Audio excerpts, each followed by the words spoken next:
বাংলাদেশ কেটারার্স অ্যাসোসিয়েশনের আসন্ন নির্বাচনী প্রচারণার লক্ষ্যে গত 22 ফেব্রুয়ারি বুধবার রাতে কভেন্ট্রি বিসিপি এর সাথে বিসিএর নির্বাচনে প্রতিদ্বন্দ্বিতাকারী প্যানেল পাশা মুনিম মালিক পরিষদের এক মত বিনিময় সভা অনুষ্ঠিত হয়। স্থানীয় এশিয়ানা রেস্টুরেন্টে অনুষ্ঠিত হওয়া উক্ত সভায় সভাপতিত্ব করেন বিসিপি এর সভাপতি মোহাম্মদ রইস আলী, আর যৌথভাবে সভা পরিচালনা করেন মোহাম্মদ আশরাফুল ইসলাম কোয়েস ও মেহরাবউদ্দিন। মোহাম্মদ আব্দুল হান্নানের পবিত্র কুরআন তেলাওয়াতের মাধ্যমে শুরু হওয়া এ সভায় বিসিএর ভবিষ্যৎ পরিকল্পনা ও পদক্ষেপ সম্পর্কে জানতে চেয়ে কভেন্ট্রি বিসিপি এর পক্ষে বক্তব্য রাখেন বিসিপি এর সহসভাপতি মোহাম্মদ আঙ্গুর বক্স, সিরাজ মিয়া, সেক্রেটারি শাহিন আহমেদ, আমিন আহমেদ তাজ সহ আরও অনেকে।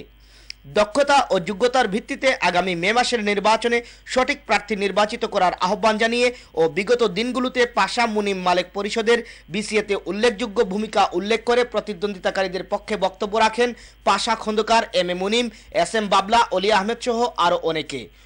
উল্লেখ্য, বিসিএর আসন্ন নির্বাচনে ইয়াফর শাহনুর মতিন প্যানেল নামে আরও একটি প্যানেলও প্রতিদ্বন্দ্বিতাকারী হিসেবে তাদের প্রচারণার কাজ চালিয়ে যাচ্ছে।